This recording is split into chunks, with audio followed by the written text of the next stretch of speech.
ডাক দিয়ে বলল, মা ওমরের গোয়েন্দা যদি না জানে আমার আল্লাহ জানে, দুধের সাথে পানি মিশাবো না মা। হযরত ওমর গোলামকে বললেন, গোলাম রে জায়গাটা চিহ্নিত করে রাখো, কালকে সকালবেলা এই ফ্যামিলির খোঁজ আমাদের নেওয়া লাগবে, কে কে আছে না আছে। খলিফা চলে আসলেন ফজরের নামাজ পড়ে। গোয়েন্দারা যা রিপোর্ট দিল, আমিরুল মুমিনিন ওই মহিলার স্বামী মারা গেছে, তারা খুবই দরিদ্র, কোন রকম উট ছাগল দুম্বার দুধ বিক্রি করে তারা সংসার চালায়। হযরত ওমর ছেলেদেরকে ডাক দিলেন, এ ছেলেরা তোমরা বলো তোমাদের মধ্যে কে বিয়ে করবা। বড় ছেলে আব্দুল্লাহ ইবনে ওমর রাদিয়াল্লাহু আনহু, যিনি রাসূলুল্লাহর অনেক বড় দামি সাহাবী ছিলেন, অনেক বড় মুহাদ্দিস সাহাবী এবং মুফতি সাহাবী ছিলেন, তিনি জবাব দিলেন, না আব্বাজান আমার স্ত্রী আছে, আমি আর বিয়ে করার প্রয়োজন নাই, আমার ছোট বোনকে আপনি বিবাহ দিয়ে দেন। হযরত ওমর জিজ্ঞেস করলেন, বেটা তুমি কি বিয়ে করবা? ছেলে বলল, আব্বাজান আপনি যদি বিয়ে দেন আমি অবশ্যই বিয়ে করব। তখন হযরত ওমর বললেন, বেটা রে আমি একটা মেয়ে পছন্দ করছি, বধূ বেদুইন করে, খুবই দরিদ্র, দুধ বিক্রি করে তারা সংসার চালায়। বলেন তো খলিফাতুল মুসলিমিন হযরত ওমর কত বড় খলিফা আজকে বুঝাই। বর্তমানে ইরাক, ইয়ামান, ওমান, সিরিয়া, জর্দান, লেবানন, ফিলিস্তিন, লিবিয়া, সৌদি আরব, কাতার, দুবাই, বাহরাইন, কুয়েত, এই পুরো অঞ্চলে তিনি খলিফাতুল মুসলিমিন। কত বড় দেশের খলিফা চিন্তা করেন তো।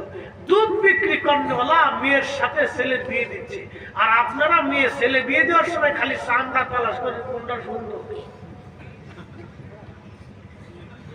কথা কর না।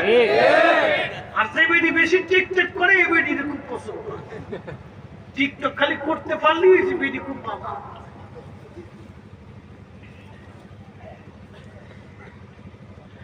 হযরত ওমরের মতো মহানুভব খলিফা তিনি ছেলের জন্য বৌমা পছন্দ করলেন আমানত গুজার থেকে। একে বললেন, ছেলেরে রাতের আধারে ক্ষুধার ভয়ে যাইবে, দুধের সাথে পানি মিশাই না, এত বড় আমানত তার মেয়ে আমার দরকার বেটা, এই পুত্রবধূই আমার দরকার। আপনারা শুনে যান, এই মেয়ের গর্ভে একটা সন্তান হয়েছিল, এই মেয়েটার গর্ভে আর একটা মেয়ে হয়েছিল, সেই মেয়ের গর্ভে আর একটা মেয়ে হয়েছিল, সেই মেয়ের গর্ভে আল্লাহ একটা ছেলে দিয়েছিলেন। এই ছেলের নাম ইসলামের প্রথম মুজাদ্দিদ, ইসলামের চতুর্থ খলিফার আরেকজন খলিফা, তিনি ওমর ইবনে আব্দুল আজিজ। তাকে মুসলমানদের দ্বিতীয় ওমর বলা হইতো, দ্বিতীয় ওমর বলা হইতো। বিরাট বড় সিংহাসন পাওয়ার পরেও তিনি ধুলার তখ্তে চড়ে হযরত ওমরের মতো বিশ্ব শাসন করে গেছে। একবার জোরে বলা যাবে আল্লাহু আকবার। তেলের গাড়ি তেলে চলি, হাওয়ার গাড়ি হাওয়ায় উড়ে, বিনা তেলে চালায় গাড়ি নবী সুলাইমান। আমরা সেই মুসলমান, আমরা সেই মুসলমান। ওমরের জমানায় কয়েকজন লোক একটা যুবক ছেলের ধরে নিয়ে আসছে। তো খলিফা জিজ্ঞেস করলেন, বেটারা তোমরা যে যুবক ছেলেটিকে ধরে আনছো অপরাধ কি? বলে, আমিরুল মুমিনিন এই ছেলেটা আমাদের বাবাকে হত্যা করছে। বলে, তোমাদের বাবাকে হত্যা করছে? ছেলেটাকে জিজ্ঞেস করলো, বেটা তুমি কি হত্যা সংগঠন করছো, মার্ডার করছো? বলে, হ্যাঁ ইয়া আমিরুল মুমিনিন, আমি তাদের বৃদ্ধ বাবাকে মেরে ফেলছি। আপনি একটু চিন্তা করেন তো, সত্যবাদিতা কি এক চমৎকার ইসলামের জীবন বিধান। সত্য কথা বলা। রাসূল বলছেন সমস্ত পাপের মূল হলো মিথ্যা।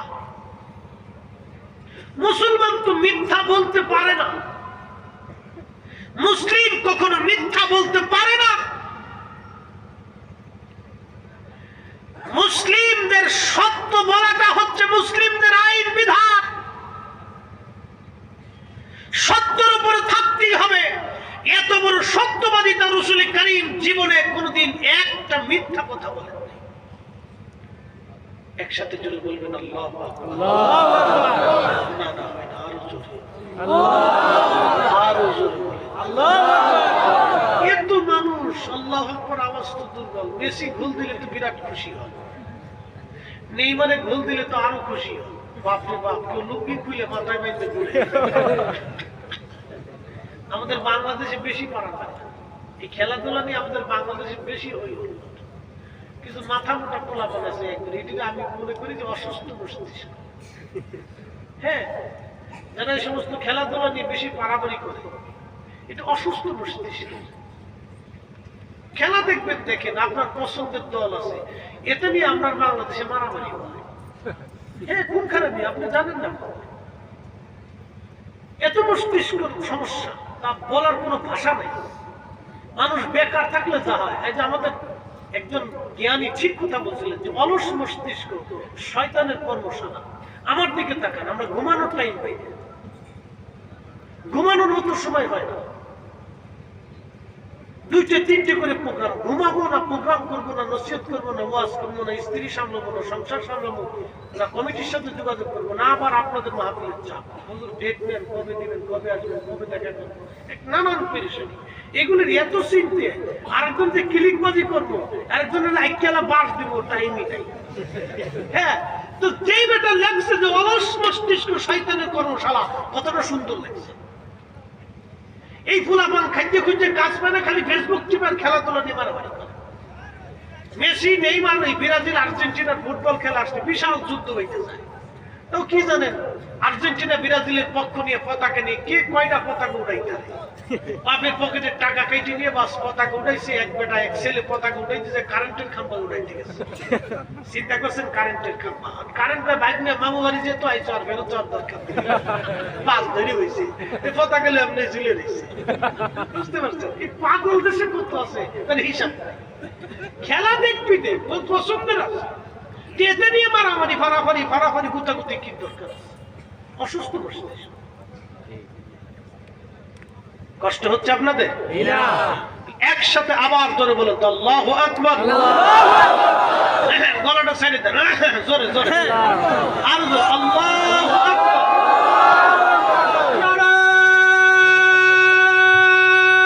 জোরে দিন কিন্তু আপনারা, আস্তে দিন না, জোরে দিন। আমরা যদি মনে করেন যে সিলেক্ট পারি তা আপনি করতেন না কেন?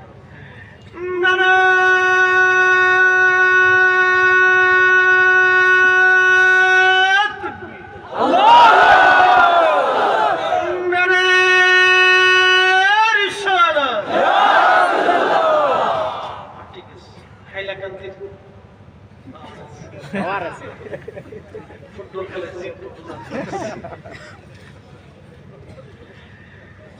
আল্লাহু আকবার ওয়ালিল্লাহিল হামদু বিসমিল্লাহির রাহমানির রাহিম। আল্লাহু আকবার। ইন্নাল্লাহা ইয়া'মুরু বিল আদলি ওয়াল ইহসান।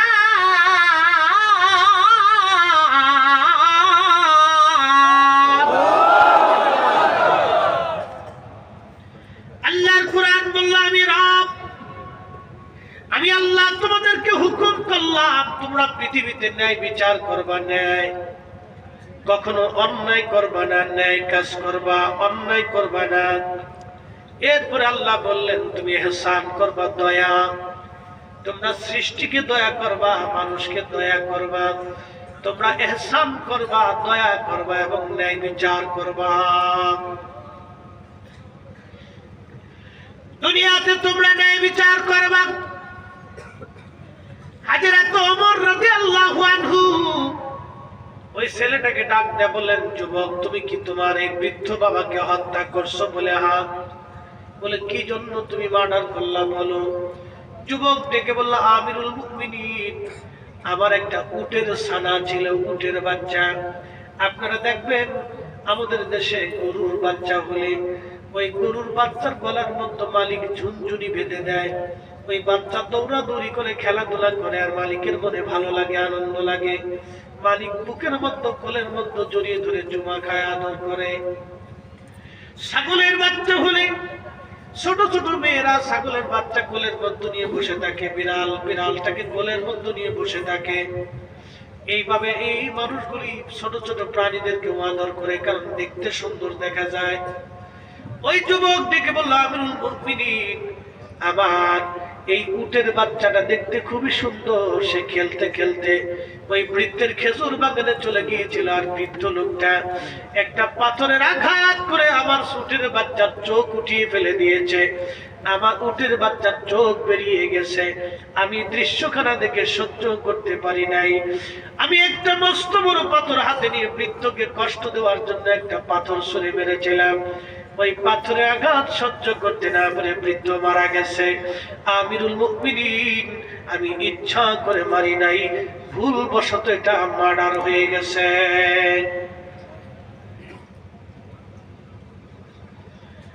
কিন্তু আমিরুল মুমিনিন বলতেছে, যুবক তুমি তো ভুলবশত মার্ডার করছো ঠিক, কিন্তু হত্যা তো হয়ে গেছে। কোরআন বলল, মান কাতালা নাফসান বিগাইরি নাফসিন আও ফাসাদিন ফিল আরদি ফাকান্নামা কাতালান নাস জামিআ।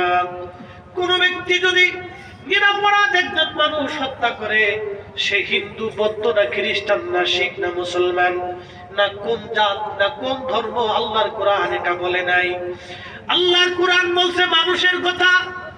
পৃথিবীতে নিরপরাধ একজন মানুষকে তুমি যদি হত্যা করো, অন্যায় কারণে যদি তুমি তাকে মেরে ফেলে দাও, আল্লাহর কোরআন বলল তামাম পৃথিবীর মানুষ মেরে ফেলে দিলে যে পরিমাণে গুনাহ, যে পরিমাণ অপরাধ, একজন নিরপরাধ মানুষ মেরে ফেলে দিলে সেই পরিমাণ অপরাধ। চিন্তা করেন তো, কোরআন কত চমৎকার আইন, কি সুন্দর শাশ্বত জীবন ব্যবস্থা, the complete code of life. একটা মানুষের জীবনের পরিপূর্ণ জীবন ব্যবস্থা এত সুন্দর, তুমি অন্যায় ভাবে কাউকে আঘাত করতে পারবে না, তুমি অন্যায় করতেই পারবে না। মুসলিম মানে সে অন্যায় করবে না।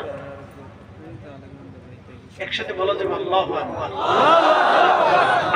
আরো জোরে বলে। মুসলিম মানে সে অন্যায় করবে না।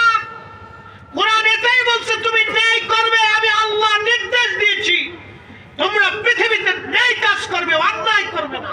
কিন্তু মুসলিম দুধের সাথে পানি মিশায়, মুসলিম ফলের সাথে ফরমালিন মিশায়, মুসলিম খাবারে ভেজাল দেয়, মুসলিম এই মানুষের হক নষ্ট করে, মুসলিম এই অন্যায় করতেছে, মুসলিম ঘুষ খাচ্ছে, মুসলিম আরেকজনকে ঠকানোর চিন্তা করতেছে, মুসলিম আরেকজনের নারীর প্রতিকূল হক দিয়েছে।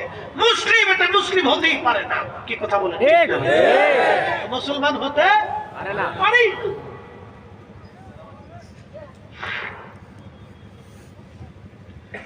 হাইলাকান্দির মুসলমান হযরত আমিরুল মুমিনিন আমার ডাক দিয়ে বললেন, বেটা তুমি তো হত্যা করে ফেলছো, আল্লাহর বিধান মোতাবেক, কোরআনের আইন মোতাবেক তোমার প্রতি মৃত্যুদণ্ড আরোপ করা হলো, তোমাকে মৃত্যুদণ্ড দেয়া হবে।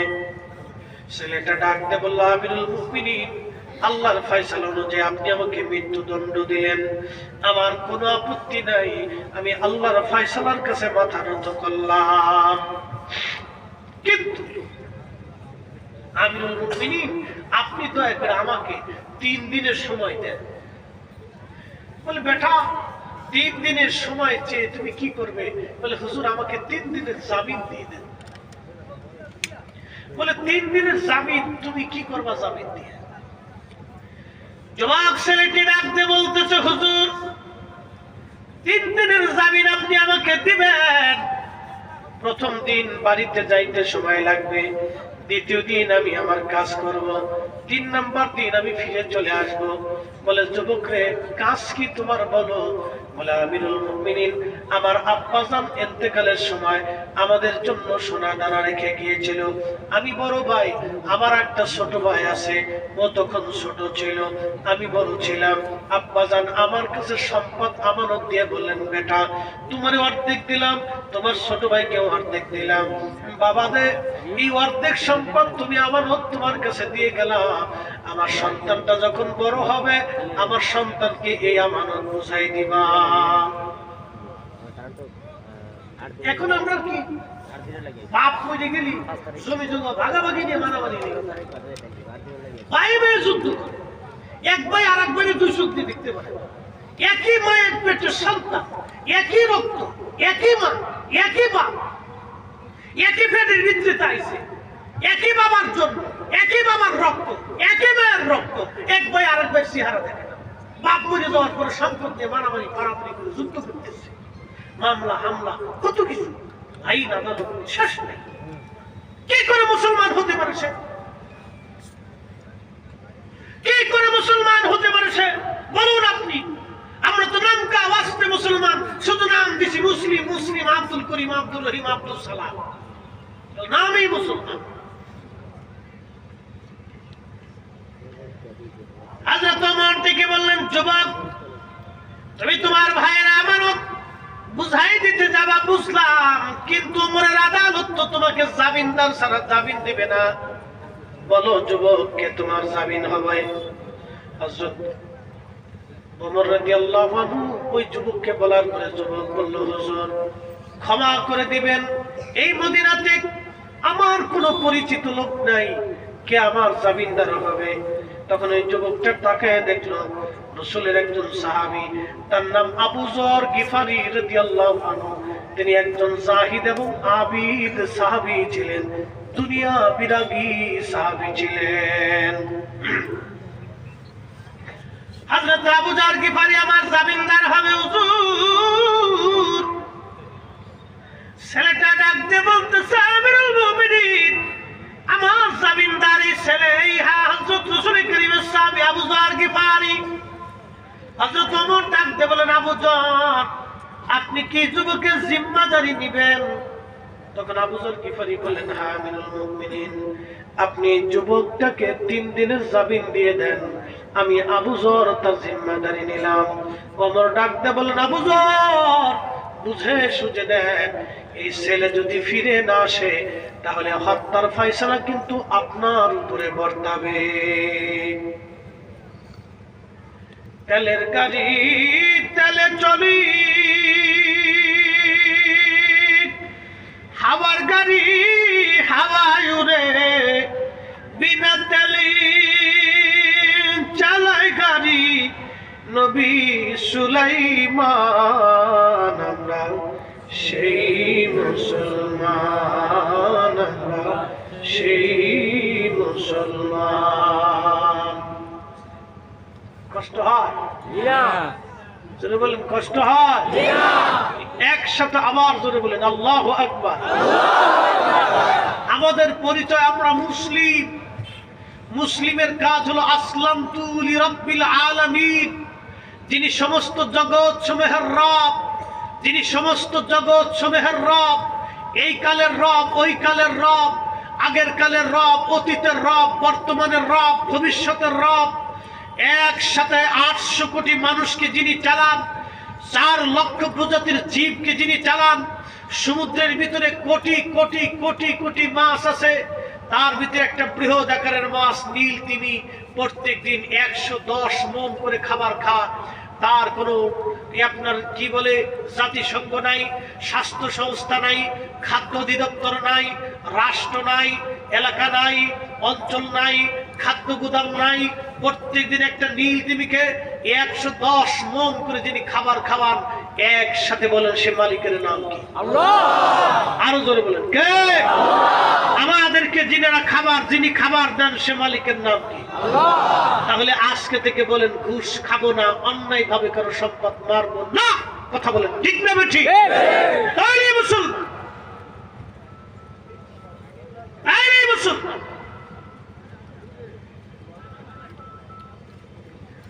প্রিয় উপস্থিতি হাইলাকান্দিবাসী, হযরত ওমর ডাকতে বললেন, যুবক তুমি এবার জিম্মাদারি নিয়ে জামিন নিয়ে চলে যাও, তবে ফিরে আসবে। যুবক চলে গেল। আবু যর গিফারি 3 দিন পরে মদিনায় মসজিদে নববীতে আবার বিচার বসলো, আদালত।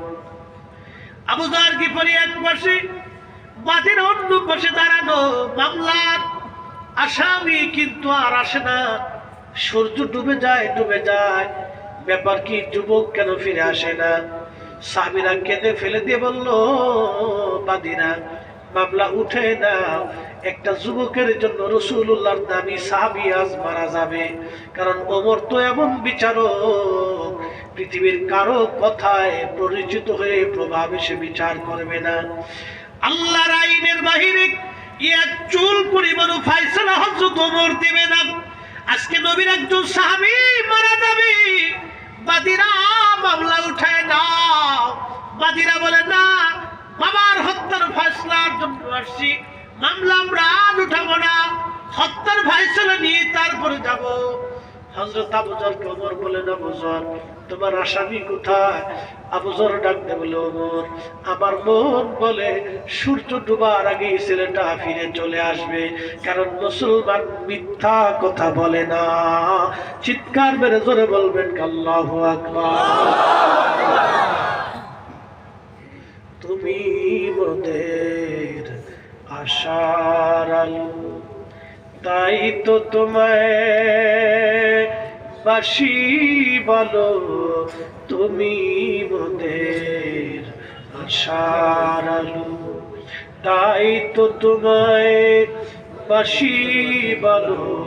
হৃদয় নামের ফুলদানিতে, হৃদয় নামের ফুলদানিতে গেথে রেখেছি প্রেমের মালা। ইয়া রাসূলুল্লাহ ইয়া হাবিবাল্লাহ, বলে ইয়া রাসূলুল্লাহ ইয়া হাবিবাল্লাহ, ইয়া রাসূলুল্লাহ। আল্লাহুম্মা সাল্লি আলা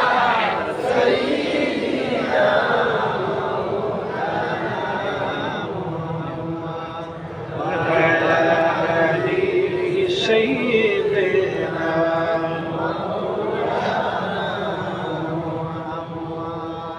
হাইলাকান্দের মুসলমান খুবই মনোযোগ দিয়ে শুনে যান। এরা সাহাবী,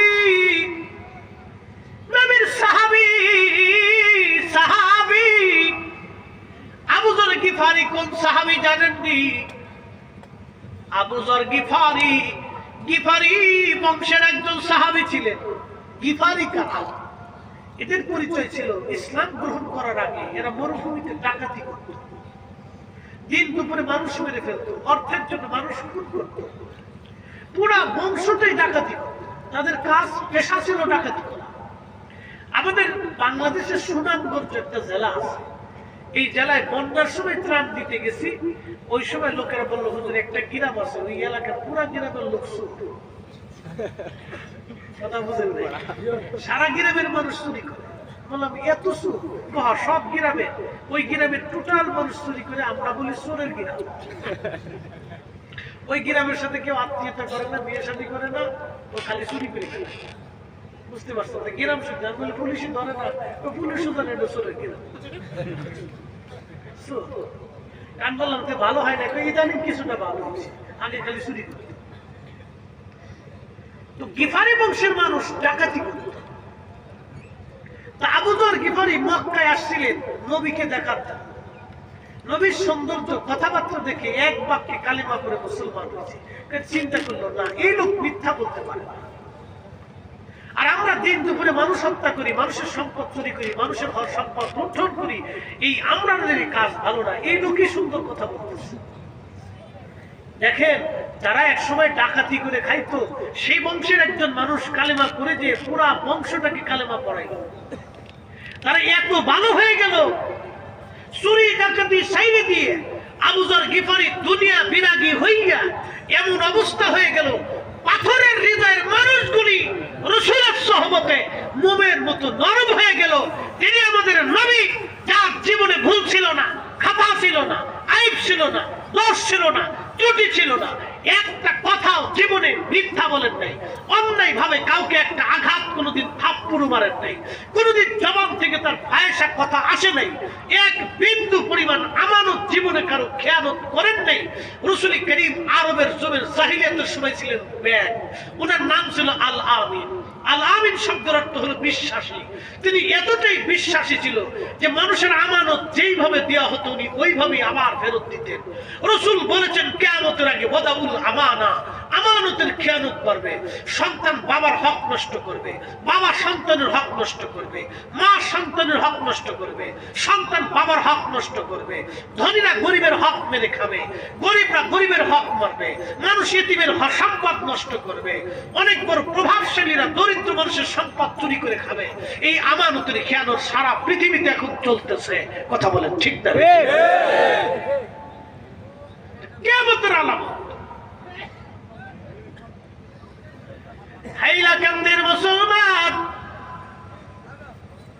হযরত ওমর রাদিয়াল্লাহু আনহু আবু যরকে বলেন, আবু যর গিফারি বলো তো তোমার আসামি কি ফিরে আসবে?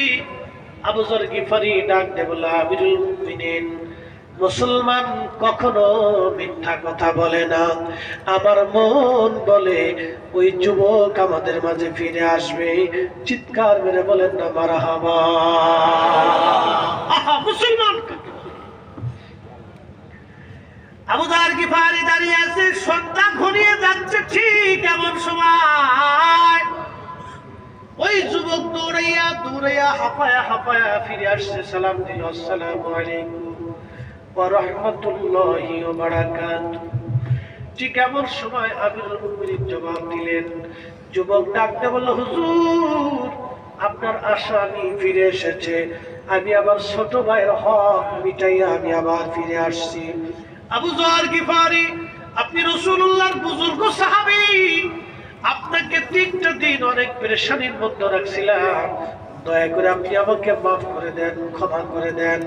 আপনাকে চিন্তার মধ্যে ফেলে দিয়েছিলাম হুজুর, ক্ষমা করে দেন। আমি আসামি ফিরে আসছি।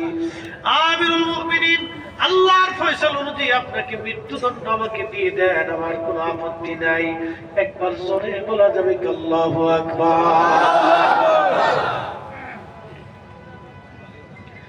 আমরা সেই মুসলিম ইশারা করলে নদীর পানি উজানের দিকে রওনা হইছে। আমরা সেই মুসলমান আল্লাহর আকাশের দিকে তাকাইলে আকাশ থেকে পানি নেমে আসছে। একসাথে বলবেন সুবহানাল্লাহ। মরক্কো চিনেন? মরক্কো চিনেন? এই এবছর ফুটবল খেলা ভালো একটা খেলছিল একটা মুসলিম কান্ট্রি, আফ্রিকা। 99% সুন্নি মুসলমান। মারহাবা কইতেন না? মারহাবা। আমাদের এই উপমহাদেশে সুফিরা, আল্লাহর ওলিরা আমাদের কাছে দ্বীনের দাওয়াত নিয়ে আসছে।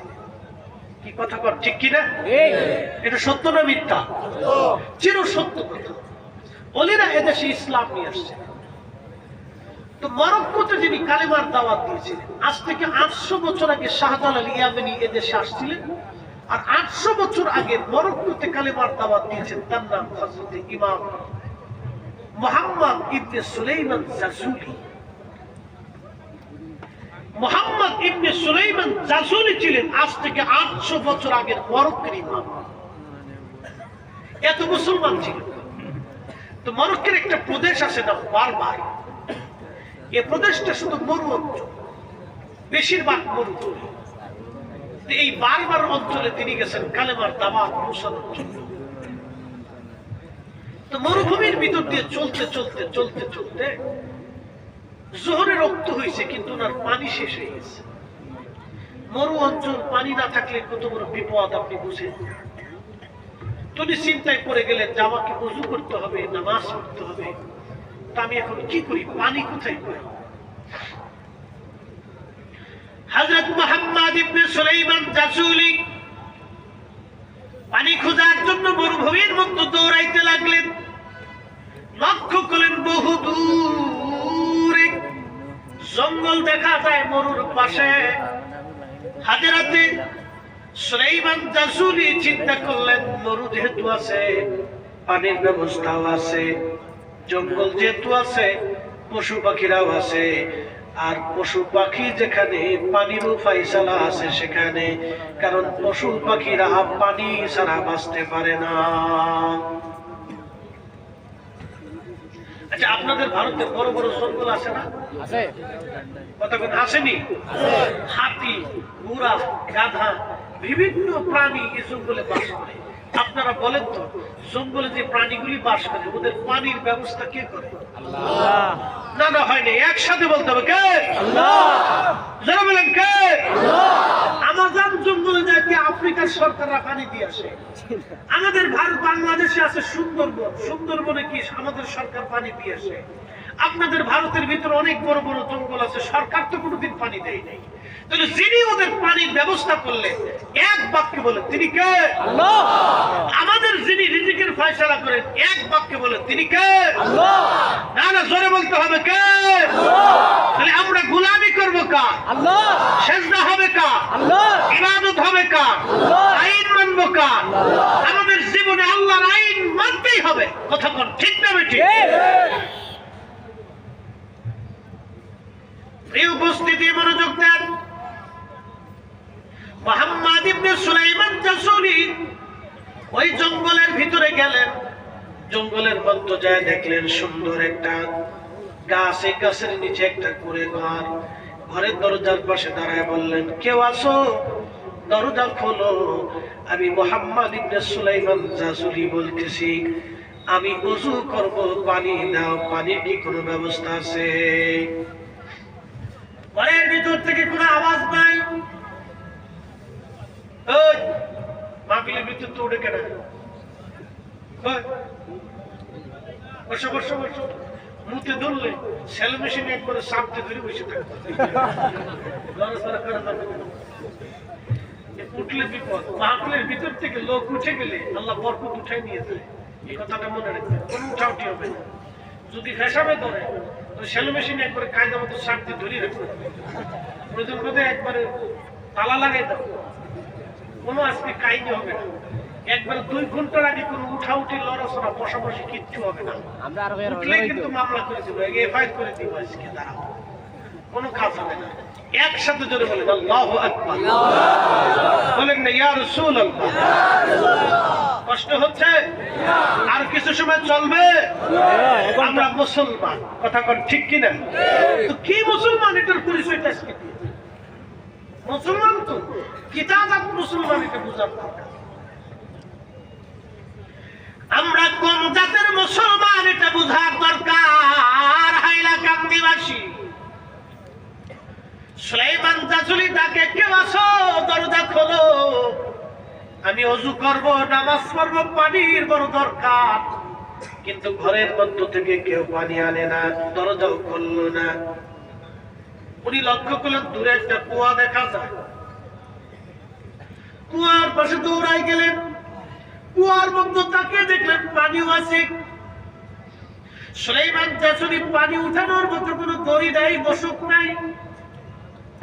দড়িও তো দরকার, বালতিও দরকার। তাহলে কুয়ার ভিতর থেকে কি করে পানি উঠাবে? যদি কোনোদিন আপনারা মদিনায় যান, মদিনার থেকে বদর যাওয়ার সময় একটা এলাকা আছে নাম বীরে শেফা, একটা কুয়ার নাম বীরে শেফা। এই বীরে শেফা 70 জন নবী নামাজ পড়েছেন এবং 70 জন নবী এই বীরে শেফার পানি পান করেছেন। বদরের যুদ্ধ শেষে নবী ফিরে আসি,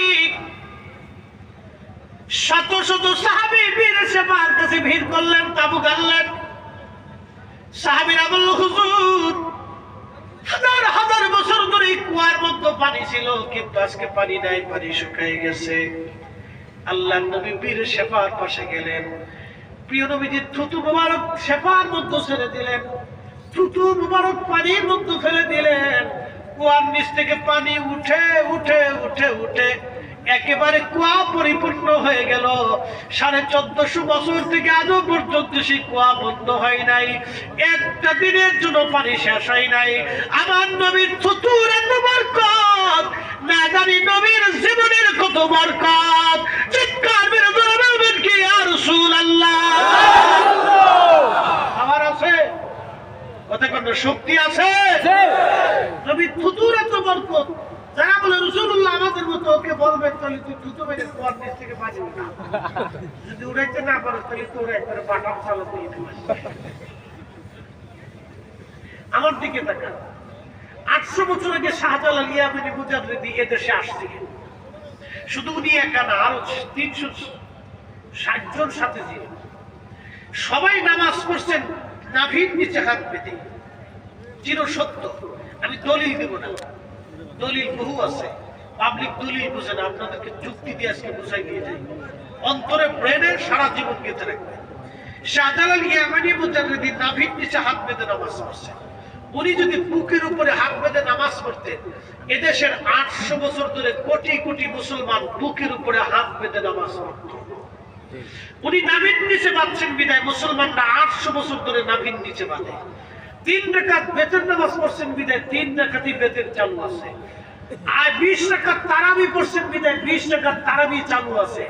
আজকে ওরা কারা?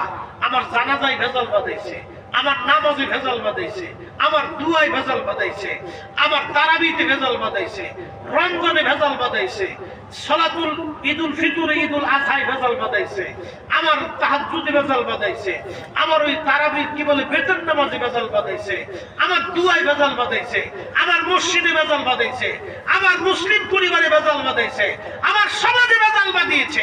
ওরা কারা? অবশ্যই ওরা এদেশে ইসলামের দুশমন। কথা বলেন ঠিক না বেঠে? মিথ্যার বিরুদ্ধে কথা বলতেই হবে। শাহজালাল ইয়ামানি মুজাদ্দিদি এদেশে ভেসে আসেন নাই, শুধু উনি আমল থেকে আরব হয়ে দিল্লির নিজামুদ্দিন আউলিয়ার সাথে দেখা সাক্ষাৎ করে দেশে এসেছিলেন। যাই নামাজ বিছিয়ে সুরমা নদী পার হয়েছিলেন। আজকে দেয়ারেতে সুরমা, সেই দেয়ারেতে সুরমা ছিল না। 800 বছর আগে বিরাট বড় নদী ছিল, সেই নদী যাই নামাজ বিছিয়ে পার হয়েছে।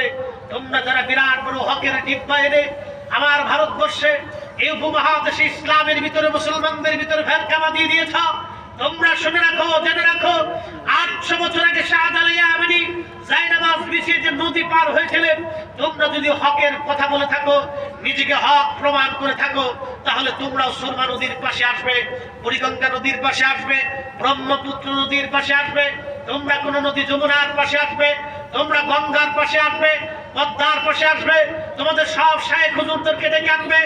আমরা যাই নামাজ দিব, দোয়া কালাম করে যাই নামাজ বিছিয়ে পদ্মা নদী পার হবা। যদি পার হইতে পারো, আমরা হাইলাকান্দির মুসলমান, ভারতের মুসলমান বিনা বাক্যে তোমাদেরকে বিশ্বাস করে নিব। আর যদি পার হইতে না পারো, পানির মধ্যে ডুবে পড়ো, তাহলে আমরা তোমাদেরকে কায়দা মতো পানির মধ্যে সুবাই ধরবো। কথা বলেন না কেন? আজকে মেরে একটা সীমা আছে আমার দেশে,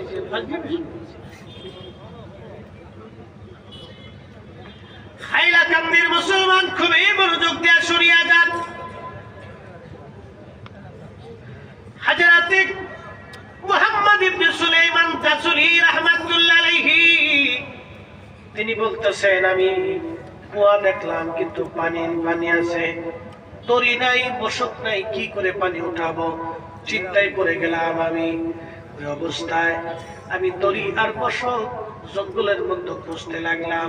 এদিকে দৌড়াই, ওদিকে দৌড়াই, ঘরের কাছে আসি, কুয়ার পাশে যাই, কিন্তু ঘর থেকে কেউ বের হয় না, আমার তরি বালতির জন্য কেউ সাহায্য করে না।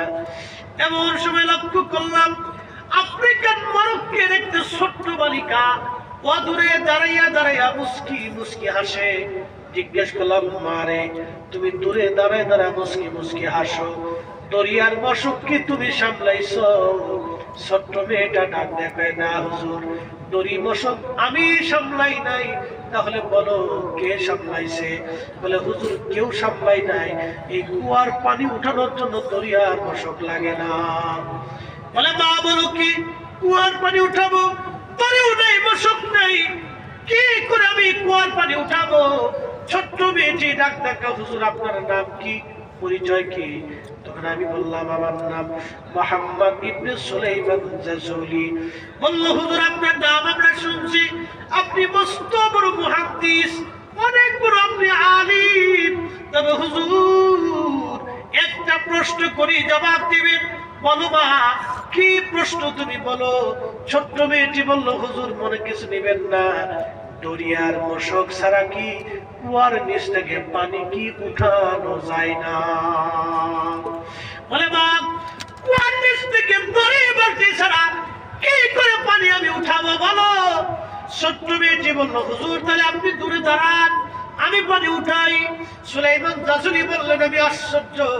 ছোট্ট মেয়েটা একটা পাথর ঠেলা দিয়ে কুয়ার পাশে পাথর ধাক্কা দিয়ে পাথর উপর দাঁড়াইয়া কুয়ার মতো মুখ লাগাইয়া কি যেন পরে, আর কুয়ার মতো থুতু মারে, কি যেন পরে আর কুয়ার মতো থুতু মারতে লাগলো। ঠিক এমন সময় আমি দেখলাম কুয়ার নিচ থেকে পানি উঠে উঠে উঠে উঠে একেবারে কুয়া পরিপূর্ণ হইয়া ভরিয়া গেল। একবার জোরে বলা যাবে আল্লাহু আকবার। আমি বিভোর হয়ে রাসূল নামে দুরূদ পড়ে যাই, ওই নামের মাঝে কি যেন এক শান্তি খুঁজে পাই। ওই নামই আমার গলার মালা, ওই নাম জপে মোর জুড়াই জ্বালা। আমার সব ভুল হবে না পেলে ওই, আমার সব ভুল হবে না পেলে ওই চরণ তলে ঠাই।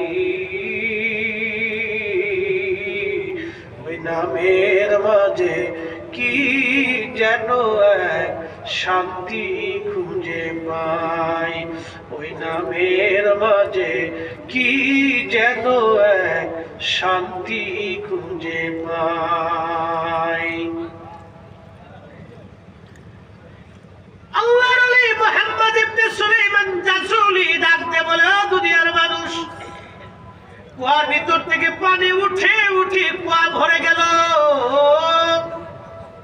একসাথে বলবেন আল্লাহু আকবার। আল্লাহু আকবার। মুসলমানদের পাওয়ার আছে, আছে এই কথা কোন না কেন? মুসলমানের পাওয়ার আছে। সত্য মেয়েটি কি যেন বললো, কুয়ার মধ্যে থুতু মারলো, কুয়ার নিচ থেকে পানি উঠে উঠে কুয়া ভরে গেল। ওই মেয়েটা দৌড়ে ঘরের মধ্যে চলে গেল। উনি বললেন, আমি ওই পানি পান করলাম, ওযু করলাম, ওই পানি ওযু করার পরে আমি নামাজ পড়লাম, নামাজ শেষ করার পরে আমি কুয়ার পাশে দাঁড়াইয়া ওই কুড়ে ঘরের পাশে ডাক দিলাম, ও মা দরজা খোলো, মা কে গো দরজা খোলো। বলে, হুজুর আপনি চলে যান, দরজা খোলা যাবে না। বলে, না মা, আমি মুহাদ্দিস, আমি অনেক বড় আলিম, আমার হাজার হাজার ছাত্র, মা আজও পর্যন্ত পারলাম না। দরিয়ার মশকবিহীন কি দোয়া পড়লা তুমি, কুয়ার মধ্যে থুতু মারলা, কুয়ার পানি তোমার কথা শুনলো, কুয়া পানি দিয়ে ভরে গেল। মা তুমি দোয়াটা আমার শিখাও। বলে, হুজুর আপনি চলে যান, এই দোয়া শিখানো আমার জন্য নিষেধ। বলে, না মা, ওই তোমার মালিকের সাহেবের দোহাই দিচ্ছি, তুমি দয়া করে দরজাটা খুলো, তোমার সঙ্গে কথা বলে আমি বিদায় হয়ে যাব। মুসলিম কাকে? মুসলিম কি জিনিস ছিল, কি জাত মুসলিম ছিল, কি জাতের মুসলিম? ছোট্ট মেয়েটি বলে, হুজুর আপনি চলে যান। বলে, না মা, ওই মালিকের সাহেবের দোহাই দিচ্ছি, দরজা খোলো। বলে, হুজুর আপনি এমন একজনের দোহাই দিলেন, দরজা না খুলে পারলাম না। দরজা খুলে বললেন, হুজুর ওই দোয়াটা অন্য কোনো দোয়া না, এটা আমার নবীর দুরূদ শরীফ। একবার জোরে বলা যাবে আল্লাহু আকবার। নবীর দরুদ পড়ো দিলে দিলে, তোমরা নবীর দরুদ পড়ো দিলে দিলে, হৃদয় খুলে নবীর দরুদ পড়ো দিলে দিলে, গর্বেতে রাসূল দিওয়ানা টের পাইলেন না, মায়া মেনা খবর দিল জিবরাইল আমিনে, হাই হাই খবর দিল জিবরাইল আমিনে, রাইখো মনে নবীর দরুদ পড়ো দিলে দিলে, তোমরা নবীর দরুদ পড়ো দিলে দিলে, হৃদয় খুলে নবীর দরদ পড়ো দিলে দিলে।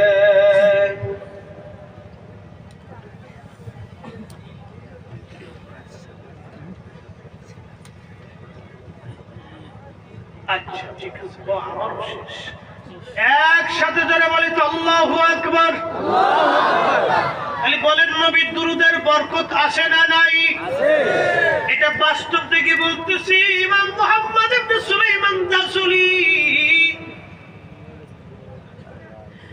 দালাইলুল খায়রাতের মুকাদ্দামার ভিতরে উনি ওনার জীবনীর আলোচনায় লিখে গেছেন। উনি ওনার নিজের কিতাব দালাইলুল খায়রাতের মুকাদ্দামার মধ্যে তিনি লেখছেন ওনার জীবনী। মুহাম্মদ ইবনে সুলাইমান জাসুলি বললেন, মা ওই দুরূদ শরীফটা তুমি আমারে শিখাও। হুজুর বেয়াদবি নিবেন না, ওই দুরূদ শরীফ শিখাইতে আল্লাহর নবী আমাকে নিষেধ দিয়ে গেছেন, আমি দুরূদ অন্য কাউকে শিখাইতে পারবো না। বলে, মা রাসূলুল্লাহর সাথে তোমার কি স্বপ্নে সাক্ষাৎ হয়? বলে, প্রত্যেক রাত্রি নবীজির সাথে আমার কথা হয়।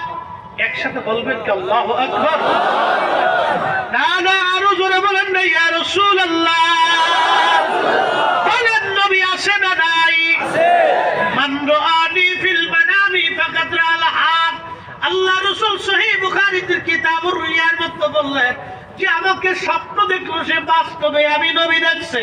আমি নবী নিজে আসছি, আমি ছবি আসি নাই, আমি নবী নিজে আসছি। তার মানে নবীর জায়গা নবী আছে, উম্মতের চোখের জায়গা চোখ নাই। এ ভাই হাইলাকান্দির মুসলমান, মনোযোগ দিয়ে কথা শুনিয়া যান। সূর্য আকাশে ওঠে, অন্ধ চোখে দেখে না, এটা অন্ধের চোখের দোষ, সূর্যের দোষ না। আমার নবী নবীর জায়গায় নবী আছে, উম্মতের চোখের জায়গা চোখ নাই, উম্মতের চোখের দোষ, আমার নবীর দোষ না। যারা বলে নবী নাই, নবী দেখতে পারে না, নবীর ক্ষমতা নাই, ওরা মিথ্যাবাদী, গাজ্জাল এবং দাজ্জাল। ওদের থেকে ঈমান বাঁচানো সময়ের দাবি। কথা বলেন ঠিক কিনা? সবচেয়ে মুসলমান তারা, নামে মুসলমান। ইমানদারের ঈমান নিয়ে করছে যারা খেলা, ওরাই তো আসলে এজিদেরই চেলা। কথা বলেন ঠিক কিনা? দাড়ি টুপি পাগড়ি আছে দেখতে মাওলানা, ভিতরে নাই নবী প্রেম ইয়াজিদে ভরা।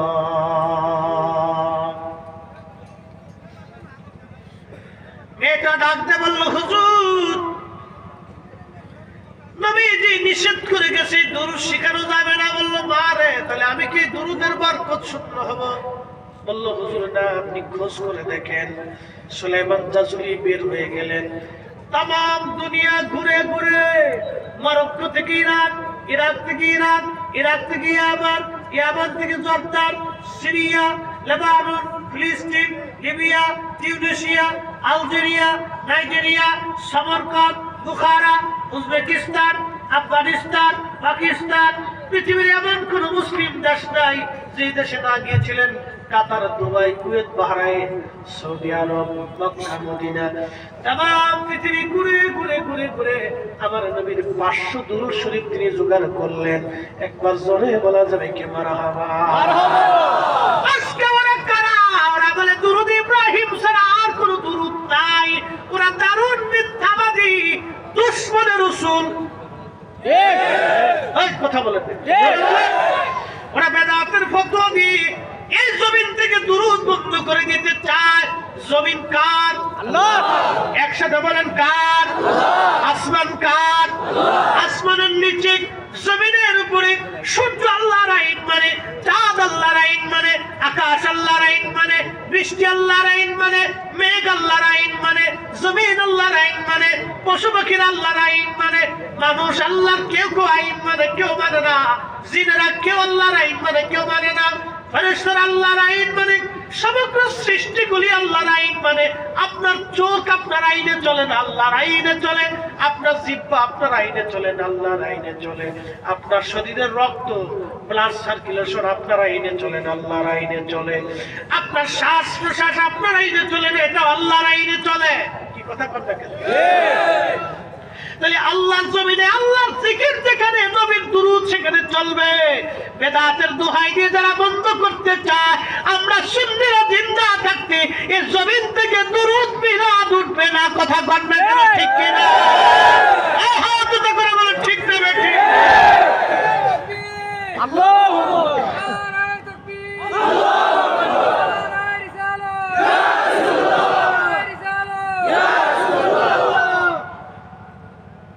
মিলাদ দুরূদ চলবে? একসাথে বলুন চলবে, চলবে, দোয়া চলবে, কোরআন খতম চলবে, জিকিরের মাহফিল চলবে, মিলাদুন নবীর মাহফিল চলবে। বেদাতের ফতোয়ার গোষ্ঠী কি নাই? এই কি কথা? বেদাতের ফতোয়ার গোষ্ঠী, আস্থা গোষ্ঠী কি নাই?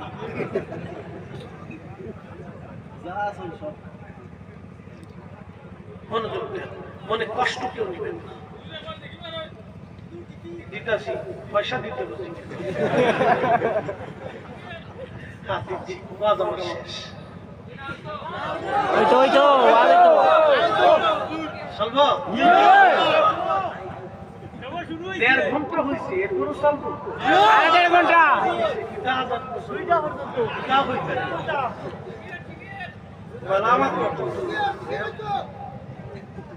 জিকির হইতো নি? জিকির করিয়া বলে যায় তো দিদি জিকির করিয়া বলে যায় একটা বাক্কা জিকির হইছে, একটা বিড়ি জিকির করিতেছেন। জিকির করার পরে এটা চলবে না। জিকির কার? জবান কার?